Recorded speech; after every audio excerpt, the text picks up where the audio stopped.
तत्वों की खोज के क्रम में सबसे पहला प्रयास करते हैं डोबेराइनर। डोबेराइनर त्रिक सिद्धांत लेकर के आते हैं। त्रिक सिद्धांत में वो क्या करते हैं, 3-3 का समूह बना देते हैं तत्वों का, और उनकी जो है रासायनिक और भौतिक गुणों का अध्ययन करते हैं, और उन्होंने उनके औसत भी निकाल करके बीच वाले तत्व के बराबर करे। पर डोबेराइनर का त्रिक सिद्धांत सभी तत्वों पर नहीं लग पाया, वो फेल हुआ। इन्होंने आधार किसका बनाया था, परमाणु द्रव्यमान का। परमाणु द्रव्यमान को आधार बनाते हुए डोबेराइनर ने त्रिक सिद्धांत दिया था, जिसमें उन्होंने 3-3 का समूह बनाया और उसमें रासायनिक और भौतिक गुणों का अध्ययन करा, लेकिन वो सारे तत्वों पर नहीं लग पाया था। तो डोबेराइनर का जो त्रिक सिद्धांत था, जो परमाणु द्रव्यमान के आधार पर बनाया गया था, वो हो गया था फेल। इसके बाद आते हैं न्यूलैंड। न्यूलैंड अपना अष्टक सिद्धांत लेकर के आते हैं, और अष्टक सिद्धांत में वो 1 से लेकर के 8वां तत्व जो होता था, हर तत्व का जो 8वां तत्व होता था, उससे भौतिक और रासायनिक गुणों को, प्रॉपर्टी को क्या करते थे, मैच करते थे। लेकिन जो न्यूलैंड का कॉन्सेप्ट था, वो भी कैल्शियम तक जाकर के रुक जाता है और आगे तक ये सिद्धांत फॉलो नहीं कर पाता है। इनों का भी जो आधार था ना, न्यूलैंड का भी जो आधार था, वो था आपका परमाणु द्रव्यमान। अभी देख रहे हो आप, शुरू से यानी डोबेराइनर से लेकर के न्यूलैंड तक परमाणु द्रव्यमान को ही आधार बना करके तत्वों के रासायनिक और भौतिक गुणों का अध्ययन करा जा रहा है। इसी क्रम में तीसरे आते हैं, जो पहली बार आवर्त सारणी को इंट्रोड्यूस करते हैं, मेंडलीव। क्या नाम है, मेंडलीव। मेंडलीव जो है पहली आवर्त सारणी बनाते हैं, और लेकिन उन्होंने भी परमाणु द्रव्यमान को फॉलो किया। सही है, परमाणु द्रव्यमान को आधार बना करके मेंडलीव ने भी आवर्त सारणी बना डाली, लेकिन उनकी आवर्त सारणी भी क्या हो गई, फेल हो गई, क्योंकि उन्होंने कुछ तत्व को, अधिक परमाणु द्रव्यमान वाले तत्व को पहले रख दिया और कम परमाणु द्रव्यमान वाले तत्व को बाद में रखा। मेंडलीव की एक कुछ कमी ये भी थी कि जो तत्व नहीं खोजे गए, उनके लिए उन्होंने कोई जगह नहीं छोड़ी। उन्होंने यही मान लिया कि वो तत्व है ही नहीं। तो इन 3 क्रम में अगर आप बात करोगे, डोबेराइनर की त्रिक सिद्धांत, न्यूलैंड का अष्टक सिद्धांत और मेंडलीव की आवर्त सारणी। आवर्त सारणी की नींव किसने रखी थी, मेंडलीव ने। लेकिन गलती उन्होंने क्या करी, उन्होंने परमाणु द्रव्यमान को फॉलो किया, परमाणु द्रव्यमान के आधार पर ही आवर्त सारणी का निर्माण किया। तो ये डोबेराइनर, न्यूलैंड और आपका मेंडलीव, तीनों ने तत्वों को सजाने के क्रम में किसको आधार बनाया था, परमाणु द्रव्यमान को। किसको, परमाणु। सही है। अब मोजले आते हैं 1913 में। 1913 में मोजले ने क्या किया कि इनके कॉन्सेप्ट को साइड करके इन्होंने परमाणु क्रमांक वाला कॉन्सेप्ट लिया और तत्वों को परमाणु क्रमांक के बढ़ते हुए क्रम में रखा। जब तत्वों को परमाणु क्रमांक के बढ़ते हुए क्रम में रखा, तो उन्होंने पहली बार सफल आवर्त सारणी बनाने में क्या रहे, सफल रहे। मोजले ने मेंडलीव के द्वारा की गई गलतियों को नहीं दोहराया। उसमें जो तत्व नहीं मिल रहे उनके लिए जगह छोड़ दी कि भविष्य में कभी अगर खोजे जाएंगे तो रख दिए जाएंगे, और हुआ भी ऐसी। वैज्ञानिकों ने नए तत्व खोजे और खाली स्थानों को भरा। जैसे लेंथेनॉइड है, एक्टेनॉइड है, ये बाद में खोजे गए और बाद में रखे गए पीरियोडिक टेबल में। तो जो आधुनिक आवर्त सारणी है, जिसको आप मोजले की पीरियोडिक टेबल कहते हैं, वो 1913 में शुरुआत इसकी होती है, मोजले ने। और इन्होंने जो आधार बनाया था, वो बनाया था परमाणु क्रमांक। परमाणु क्रमांक तो आप जानते हो, प्रोटॉनों की संख्या जो होती है नाभिक में, वही परमाणु क्रमांक होता है, और इलेक्ट्रॉनों की संख्या भी इनके क्या होती है, बराबर होती है। तो मोजले ने परमाणु क्रमांक को आधार बना करके पीरियोडिक टेबल बनाई, जिसको हम आधुनिक पीरियोडिक टेबल के रूप में जानते हैं, आवर्त सारणी के रूप में जानते हैं। आधुनिक समय में हमारे पास पीरियोडिक टेबल में 118 तत्व हैं कुल। कितने तत्व हैं, जिसमें से 98 तो प्राकृतिक हैं, जबकि 20 आर्टिफिशियल हैं, कृत्रिम हैं, हमारे द्वारा बनाए गए हैं। तो 98 + 20 कितने हो गए, 118। कुल मिलाकर के आधुनिक आवर्त सारणी में 118 तत्व हमारे पास हैं। अगर इनकी प्रकृति की बात करें, तो प्रकृति के आधार पर धातु और अधातु देखेंगे तो 91 तो धात्विक तत्व हैं, यानी धातु रूप में पाए जाने वाले तत्व हैं, जबकि 27 कैसे हैं, अधातु हैं। अच्छा, मेंडलीव ने जो आवर्त सारणी बनाई थी, उसमें उन्होंने क्या बनाया था, उसमें उन्होंने बनाए थे समूह और आवर्त। समूह को और क्या कहा गया, ग्रुप कहा गया, ग्रुप कहा गया, और आवर्त को और क्या कहा गया, पंक्ति कहा गया, पीरियड कहा गया। क्या कहा गया, पीरियड। अगर मेंडलीव की आवर्त सारणी की बात करें, तो उनके आवर्त सारणी में जो खड़े स्तंभ थे, उनकी संख्या थी 7 खड़े स्तंभ। जैसे पोल खड़ा है ना आपके हॉल में, ये पोल क्या है, स्तंभ है। और हम लोग ग्रुप में खड़े होते हैं ना, तो स्तंभ कहो, ग्रुप कहो या फिर समूह कहो, खड़ी चीजों को हम क्या कहेंगे, स्तंभ कहेंगे। जबकि 7 आवर्त थे, पीरियड थे, पंक्ति थी। बोलो बात क्लियर है? जब मोजले की तरफ चलते हैं तो मोजले ने अपनी आवर्त सारणी में आवर्तों की संख्या तो रखी समान, आवर्त कितने हो गए 7, लेकिन स्तंभों की संख्या उसकी बदल गई, 9 दूनी 18 हो गई। अब जो मोजले की आवर्त सारणी है उसके जो रासायनिक और भौतिक गुणधर्म है वो किसके आवर्ती फलन थे? परमाणु क्रमांक के। जबकि आप बात करोगे डोबेराइनर, न्यूलैंड और मेंडलीव की, तो उनके तत्वों के भौतिक और रासायनिक गुण किनके आवर्ती फलन थे? परमाणु द्रव्यमान की। अच्छा, जब मोजले ने आवर्त सारणी बनाई तो उन्होंने आधार बनाया परमाणु क्रमांक को, साथ ही उन्होंने आवर्त सारणी में S block, P block, D block और एफ ब्लॉक देखे गए। उन्होंने तत्वों को एस, पी, डी, एफ 4 ब्लॉकों में बांटा। एस ब्लॉक में वो तत्व आते हैं बेटे जिनका अंतिम इलेक्ट्रॉन एस में जाता है। आप का इलेक्ट्रॉनिक कॉन्फ़िगरेशन आपको याद है 1s2 2s2 है नी? तो जिनका अंतिम इलेक्ट्रॉन एस ब्लॉक में जाएगा तो वो एस ब्लॉक में रख दिए जाएंगे तत्व, और जिनका जाएगा डी में वो डी में रख दिए जाएंगे, जिनका जाएगा पी में तो वो पी में रख दिए जाएंगे, और जिनका जाएगा एफ में तो वो एफ में रख दिए जाएंगे। तो मोजले की आवर्त सारणी में कुल मिलाकर के 4 ब्लॉकों में तत्वों को बांटा गया। वो है S, P, D, F. S में कितने इलेक्ट्रॉन आ सकते हैं मैक्सिमम? 2। पी में कितने आ सकते हैं? 6। और डी में कितने आ सकते हैं? 10। और एफ में कितने आ सकते हैं? बोले तो नहीं हो ना ये चीज? सही है। तो 4 ब्लॉक बना दिए और 18 उन्होंने बना दिए क्या? स्तंभ। और 9 बना दिए उन्होंने आवर्त, पीरियड, आवर्त। बोलो बात क्लियर है? तो मोजले की आवर्त सारणी की क्या क्या खासियतें रही? मोजले की आवर्त सारणी की सबसे पहली खासियत ये रही कि उन्होंने परमाणु द्रव्यमान को आधार न बना करके परमाणु क्रमांक को आधार बनाया, और जिससे वो इस कंक्लूजन पे निकले कि तत्वों के रासायनिक और भौतिक गुणधर्म किसके आवर्ती फलन थे? परमाणु क्रमांक के। उन्होंने स्तंभों की संख्या यानी कि ग्रुपों की संख्या कितनी ले ली? 18। जबकि पीरियड की आवर्त की संख्या कितनी ले ली? 7 ले ली। और उनको 4 ब्लॉकों में डिवाइड करा, 4 ब्लॉक में डिवाइड करा तत्वों को। कौन कौन से ब्लॉक है? S, P, D, F. F में आपके लेंथेनॉइड और एक्टिनॉइड चले जाएंगे। अज्ञात तत्वों के लिए भविष्यवाणी कर दी थी इन्होंने, है नी? अच्छा, आप समझते हैं कि ग्रुप और पीरियड कैसे समझेंगे, कि ग्रुप और पीरियड को कैसे डिस्टिंग्विश करना है। तो आवर्त सारणी देख रहे हो आप, आपकी रखी है आवर्त सारणी, है नी? आवर्त सारणी में जब हम ऐसे जाएंगे, ऐसे दिखाओ जरा, ये पीरियोडिक टेबल है। जब हम पीरियोडिक टेबल में ऐसे जाएंगे 1 2 3, तो ये पंक्ति है बेटे। क्या है? ये पंक्ति है।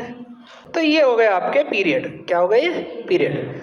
अब आप इनको काउंट करेंगे तो 1 2 3 और 4 5 6 7, कहाँ तक जाओगे? 7। ये अलग पंक्ति नहीं है, इनके लिए जगह छोड़ी गई है 56 के बाद यहाँ पे ना, तो ये यहाँ पे एडजस्ट हो गए। यही तो खासियत थी मोजले की।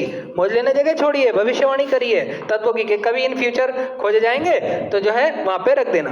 तो जब हम आवर्त सारणी में ऐसे चलते हैं तो हम कहाँ जाते हैं? आवर्त में जाते हैं, पंक्ति में जाते हैं, या फिर पीरियड में जाते हैं। जब हम आवर्त सारणी में ऐसे जाएंगे तो हम किस में जाएंगे? आवर्त में, पंक्ति में, या फिर पीरियड में। और मोजले की आवर्त सारणी में पंक्ति की, पीरियड की आवर्त की संख्या कितनी है? 7। यही 7 किस में भी थी? मेंडलीव। तो ये हो गई पंक्ति। अब बात करें स्तंभों की, तो स्तंभ जब हम ऊपर से नीचे जाएंगे, पीरियोडिक टेबल लो, जब हम ऊपर से नीचे जाएंगे, ऊपर से नीचे आ गए, देखो ये आ गए ऊपर से नीचे, ये ऐसे। तो जब हम ऐसे काउंट करते हैं ना 1 2 3 4 5 6 18, कितना हो गए? तो 18 कॉलम मिलेंगे हमको खड़े हुए, वर्ग मिलेंगे, समूह मिलेंगे, ग्रुप मिलेंगे। समझ रहे हो? तो इनकी संख्या कितनी होती है? 18। कितनी हो गई? 18। तो 7 पंक्ति और 18 समूह। अब आप देख लोगे पीरियोडिक टेबल में समूह कैसे देखेंगे और पंक्ति कैसे देखेंगे, देख लोगे। इसमें कंफ्यूजन होता है, जब क्वेश्चन आपको आएगा ना तो आप ही कंफ्यूजन करोगे। देख लेना कि आवर्त था, समूह था, वर्ग था, क्योंकि नाम बहुत सारे हैं ना इनके नलायकों के, है नी? ग्रुप है, ग्रुप को क्या क्या कहोगे? ग्रुप को एक तो वर्ग कह दो, समूह कह दो, और क्या कह दो? स्तंभ कह दो। ग्रुप, समूह, वर्ग, स्तंभ, ये एक ही है, एक ही थाली चट्टे बट्टे हैं। तो जब एस ग्रुप में जाओगे आप, तो एस ग्रुप में कौन कौन से स्तंभ आ जाते हैं, ग्रुप आ जाते हैं। तो 1 से लेकर के पहला जो ग्रुप है वो किस में रखोगे आप? एस में। आप उसका इलेक्ट्रॉनिक कॉन्फ़िगरेशन करोगे तो you will get the last electron in the s block, that is why they are called s block elements. तो 1 से लेकर के 2 तक किसमें गए? S block. दूसरा कौन सा है? पी। 3 से लेकर के 12, ग्रुप 3 से लेकर के 12 जाओगे तो किस में रख दोगे? पी में। आप इलेक्ट्रॉनिक कॉन्फ़िगरेशन करना, लास्ट इलेक्ट्रॉन किस में जाएगा? पी ब्लॉक में जाएगा। 13 से लेकर के 18 ये किस में जाओगे? डी में। आप इलेक्ट्रॉनिक कॉन्फ़िगरेशन करोगे, लास्ट इलेक्ट्रॉन किस में जाएगा? डी में। तो एस वाले किस में गए बेटे? फिर से बताओ। 1 2। पी वाले किस में गए? 3 12। और डी वाले किस में गए? 13 to 18। अब बचे 2 लेंथेनॉइड और एक्टेनॉइड। इनको आप एफ ब्लॉक में रखोगे। किस में रखोगे? एफ। मोल्ले ने हर तत्व के लिए जगह छोड़ी कि इन फ्यूचर अगर खोजे जाते हैं तो उसमें रख देंगे तत्वों को, और ऐसा ही हुआ। और बाद में खोज होती है लेंथेनॉइड और एक्टेनॉइड सम की। जो मोजले हैं उन्होंने 56 के बाद वाले तत्वों के लिए जगह छोड़ दी थी। किसके? 56 के। तो 57 से स्टार्ट करो। 57 में आपका लेंथेनम आएगा। सही है? क्या आएगा? लेंथेनम। ओके। तो लेंथेनम के बाद वाले या लेंथेनम से शुरू होने वाले तत्व किस में गए? लेंथेनॉइड में गए, क्योंकि पहला ही तत्व लेंथेनम था तो इसको क्या कह दिया गया? लेंथेनॉइड कह दिया गया। 89 से 103 तक के तत्व आपके एक्टेनॉइड कहलाएंगे, जिसमें थोरियम से शुरुआत होगी और लोरेंशियम पे खत्म होगी। ये पहला ग्रुप के तत्व हैं। क्या है? पहले ग्रुप। ये क्षारीय धातु का तत्व था जिनका नेचर कैसा था? बेसिक नेचर वाले धातु थे। कौन से?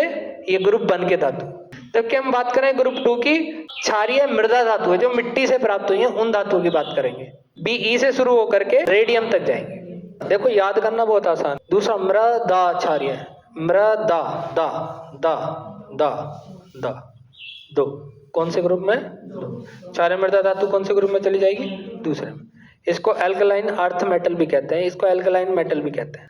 आपको 11वां वाला ग्रुप भी ये सिक्का धातु कहलाती है। 11वां जो ग्रुप है इसको याद कर लो। 10 रुपए में 1 रुपए का सिक्का रखते हैं, रखते नहीं रखते हैं? 10 रुपए में 1 रुपए का सिक्का रखते, तो सिक्का धातु 11 में ही रख दो। किस में रख दो? 11। तो 11वें समूह में क्या आती है? सिक्का धातु आती है। ये सिक्का धातु कौन कौन सी है? कॉपर है। कॉपर का सिक्का चलता था पहले कॉपर का सिक्का चलता था, पता है आपको? तो नदी और कुओं में जो है वो सिक्के फेंक देते थे, क्योंकि कॉपर क्या करता है? प्यूरिफाई करता है वाटर को, वाटर का प्यूरिफिकेशन करता है। जो आजकल की आ रही है ना प्यूरिफायर्स आ रहे हैं, उनसे बेहतर तरीके से प्यूरिफाई करता है कॉपर जल को। तो कुएं से लोग पानी पीते थे तो सिक्के डालते थे ताकि पानी शुद्ध रहे, है। और आजकल तो तुम्हें पता ही है वो अलग तरीके के सिक्के यूज हो रहे हैं, मिक्स धातु के। नदियों में सिक्के फेंक रहे हैं, जय गंगा मैया। तो उसका रीजन यही है कि कॉपर का धातु होता था उस समय पे, उसके सिक्का बनता था, उससे प्योर करने के लिए कुएं में डाले जाते थे, और हमने इसको किस तरीके से यूज करना शुरू कर दिया। तो कॉपर हो गया, सिल्वर हो गया। पहले सिल्वर चांदी के सिक्के चलते थे, चांदी की असरफियां दान कर दी हैं राजाओं ने, महाराजाओं ने। सोने के चलते थे, सोने की असरफियां, सोने के सिक्के। और आपका रोडेंजियम ये सिक्का धातु है। कौन सी है? सिक्का। तो सिक्का धातु कौन से ग्रुप में रखोगे? 11 में। कौन से ग्रुप में रखोगे? बोलो बात क्लियर है वाली। ग्रुप 17 की बात करो तो ग्रुप 17 देखो, फ्लोरीन से शुरू करो। फ्लोरीन का इलेक्ट्रॉनिक कॉन्फ़िगरेशन करना 2,8,1। लास्ट क्लास में क्या है? 1 है, तो दे देगा। यानी क्रिया करने का इसका गुण होगा, जितने कम इलेक्ट्रॉन होंगे उतनी तेज क्रिया करेगा। सही है? ये पूरे होने में जितने कम होंगे। फॉर एग्जांपल लास्ट क्लास में 7 है, लास्ट क्लास में 7 इलेक्ट्रॉन है, लास्ट क्लास में 7 इलेक्ट्रॉन है, तो उसको 1 ही चाहिए। और 1 चाहिए तो वो 1 पाने के लिए क्या करेगा? कोशिश करेगा पूरी कि जल्दी से जल्दी मेरे को 1 इलेक्ट्रॉन मिल जाए। तो उसकी क्रियाशीलता क्या होगी? ज्यादा होगी। फॉर एग्जाम्पल मैं आपका एग्जाम्पल ले लेता हूं, आपको मात्र 1 टॉपिक दूर हो सरकारी नौकरी से, सही है, या मैं कह लूं केवल वो आपको केवल टाइपिंग रह रही है और आपका सिलेक्शन पक्का, नंबर बहुत अच्छे हैं, तो टाइपिंग के लिए ना तुम दिन रात एक कर दोगे नहीं कर दोगे? आप क्रियाशील हो जाओगे बहुत ज्यादा क्रियाशील। ऐसी ये तत्व करते हैं। जब तत्व के पास 1 ही इलेक्ट्रॉन है भैया, ले ले से 2.5 को हटा, है नी, तो क्या हो जाएगा? अधिक क्रियाशील हो जाएगा। या कम होंगे, हाँ कि 1 ही कम है, अबे ला दे दे भैया, पूरा कर, भांडा पूरा कर मेरा, है नी, भांडा भर। तो ऐसे तत्व क्रियाशीलता ज्यादा दिखाते हैं। और सबसे ज्यादा क्रियाशील तत्व कौन सा है? फ्लोरीन। सबसे ज्यादा क्रियाशील तत्व कौन सा है? फ्लोरीन। सही है? तो अगर आप जाओगे ग्रुप 17 में, तो ग्रुप 17 में सबसे ज्यादा क्रियाशील तत्व है आपका फ्लोरीन, जिसको F से डिनोट करते हैं। और क्रियाशीलता के आधार पर ही इस ग्रुप को हैलोजन कहा जाता है। तो 17वां जो ग्रुप है ना, ये बहुत ज्यादा क्रियाशीलता दिखाता है, इसलिए इसको क्रियाशील तत्वों के ग्रुप में रखा गया है। और इस ग्रुप को हम क्या कहते हैं बेटे? हैलोजन कहते हैं। 17वें समूह के बारे में एक बात और जान लो, नमक बनाने में इन्हीं का प्रयोग करा जाता है। Cl लगता है देखो सोडियम में। 18वां ग्रुप कैसा है? तुम्हारी नौकरी लग जाएगी। सरकारी नौकरी लगने के बाद आदमी निठल्ला हो जाता है, इवन सरकारी काम भी नहीं करना चाहता, उसको कुर्सी तोड़नी है, एसी में बैठना है। कोई उसका बॉस होगा ऑफिस में, बड़ा अधिकारी होगा, वो उससे काम को भी कहेगा तो आनाकानी करेगा, क्योंकि अब तो भैया संतुष्टि हो गई, पता है महीने सैलरी आती रहेगी, बस अब काम बचाओ। क्या बचाओ? ये वही समूह है सरकारी नौकरी वाला 18वां। सही है, इसकी सरकारी नौकरी लग चुकी है, इसको कुछ नहीं करना। ये है एक्रिय गैस। अब इसका इलेक्ट्रॉनिक कॉन्फ़िगरेशन करते हैं। देखो 2 खत्म कहानी, और पहली क्लास में 2 इलेक्ट्रॉन होते हैं। इसका करो नियॉन का 2,8, 8 है लास्ट क्लास में। भांडा भर गया। जब इनका भांडा ऑलरेडी भरा हुआ है तो क्या इनको क्रिया करने की जरूरत है? और जब ये क्रिया ही नहीं करेंगे तो हम इनको क्या कहेंगे? अक्रिय तत्व। सही है, क्या कहेंगे? अक्रिय तत्व। तो इनकी क्रियाशीलता क्या होती है? शून्य।